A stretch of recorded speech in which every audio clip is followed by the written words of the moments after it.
Imaginez un monde où chaque année, près d'1 million d'enfants meurent de maladies évitables. Il ne s'agit pas juste d'une dystérie futuriste, mais bien d'une réalité imminente selon le milliardaire américain Bill Gates. Et nous sommes à un moment crucial où tous les financements américains se sont estompés. 80% du budget alloué à l'USAID également s'est arrêté.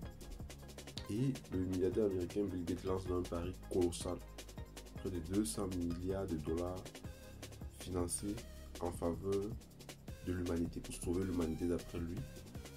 On en parle en détail dans cette vidéo. Bonjour les amis, bienvenue sur Parlons de santé publique. Ici on parle d'actualité sanitaire, on parle des concepts de santé et des expériences en santé publique. Et on parle également de la recherche en santé. Donc si tu es intéressé, tu t'abonnes. Alors, aujourd'hui on parle d'un sujet important, la fin d'une ère philanthropique pour beaucoup. Le milliardaire américain Bill Gates vient de faire une annonce plus ou moins très étonnante. Pour le 25e anniversaire de sa fondation le 8 mai dernier, il a fait une annonce stupéfiante carrément avec la fondation Bill et Melinda Gates, la plus influente philanthropie de l'histoire moderne. Il a annoncé qu'elle fermera donc ses portes le 31 décembre 2045.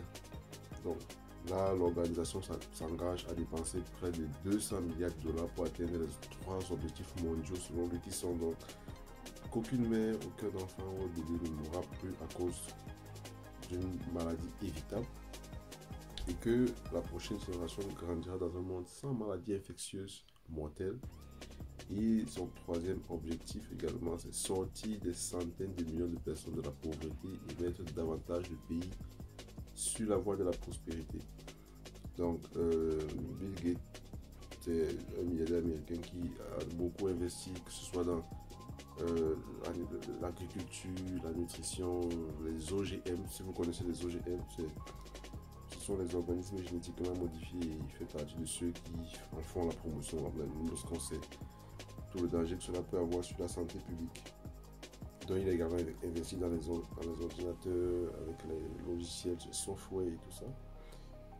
Donc cette information apparaît donc dans un contexte alarmant où on a plusieurs coupes de budget qui ont été faites, et on en a parlé plusieurs fois ici sur cette chaîne. Il y a eu une coupe de 80% du budget de l'USAID par l'administration Trump. Vous savez, l'USAID intervient dans beaucoup de facteurs, dans beaucoup de pays, en Afrique, dans beaucoup de programmes de santé, dont le VIH, la tuberculose.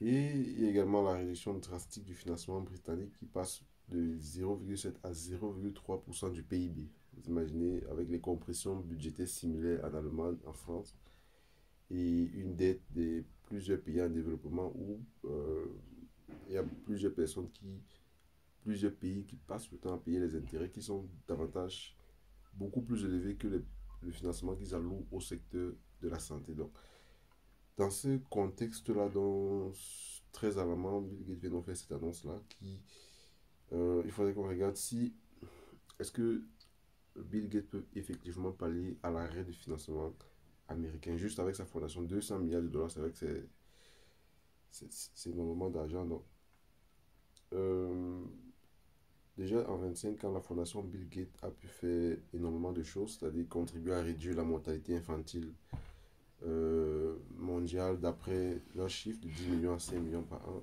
ils ont investi 100 milliards de dollars dans la santé publique mondiale. Ils ont révolutionné l'approche des maladies tropicales négligées. Donc, ils interviennent dans énormément de secteurs. Et depuis la Covid-19, depuis la pandémie à Covid-19, il y a eu des effets paradoxaux. Par exemple, la méfiance qui a augmenté à l'égard des systèmes de santé et des vaccins, notamment en Afrique. Et plusieurs programmes de vaccination également ont été interrompus. La dette des pays a explosé. Et comme le dit Bill Gates, il n'aurait jamais imaginé qu'après que les vaccins aient sauvé les dizaines de millions de vies, et que leur réputation ont été donc entachées depuis la pandémie à Covid-19. Donc, c'est donc un pari à 200 milliards que Bill Gates lance, un sprint final de 20 ans, parce que 2045 c'est exactement dans 20 ans. Donc.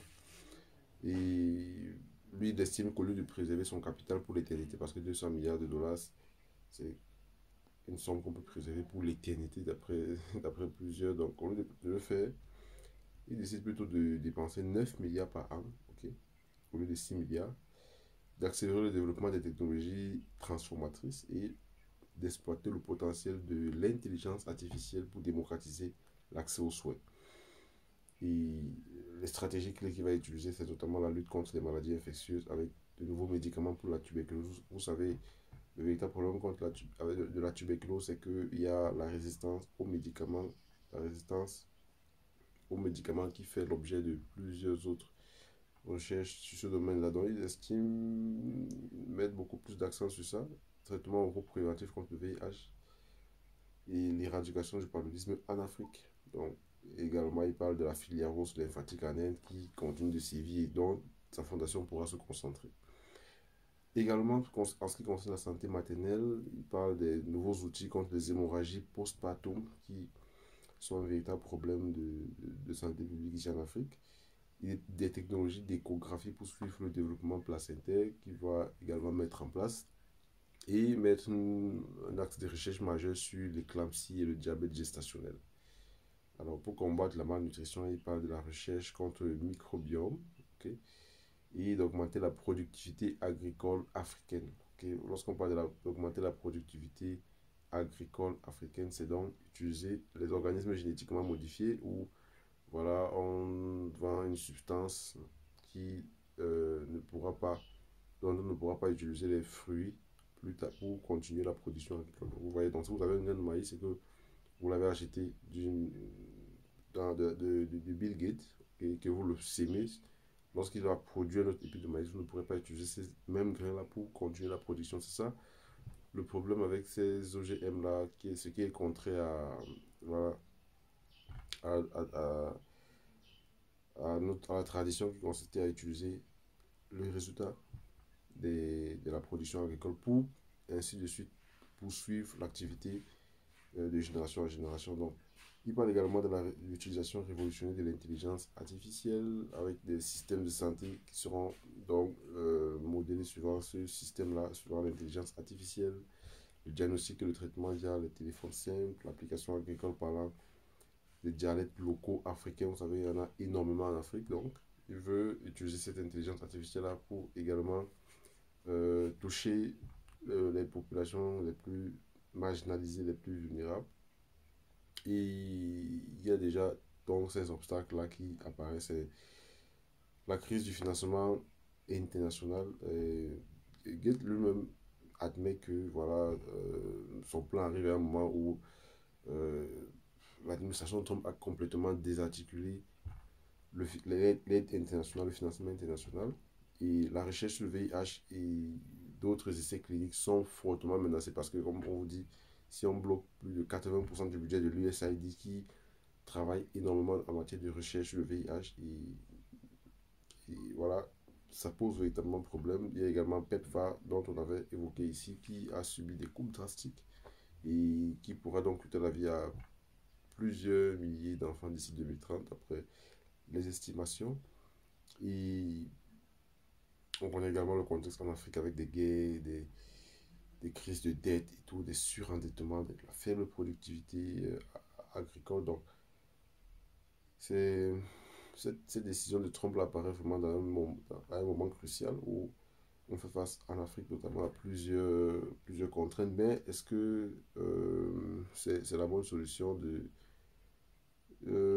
quitter cette aide internationale pour tomber dans une aide d'un particulier? On avait évoqué sur cette chaîne la voie de l'une des solutions que l'Afrique a trouvé, notamment à donnant des stratégies innovantes pour financer même son propre système de santé, financer ses activités de recherche et donc faire pallier à cet arrêt du financement américain. On avait évoqué cette initiative de l'Union africaine qui avait été prise.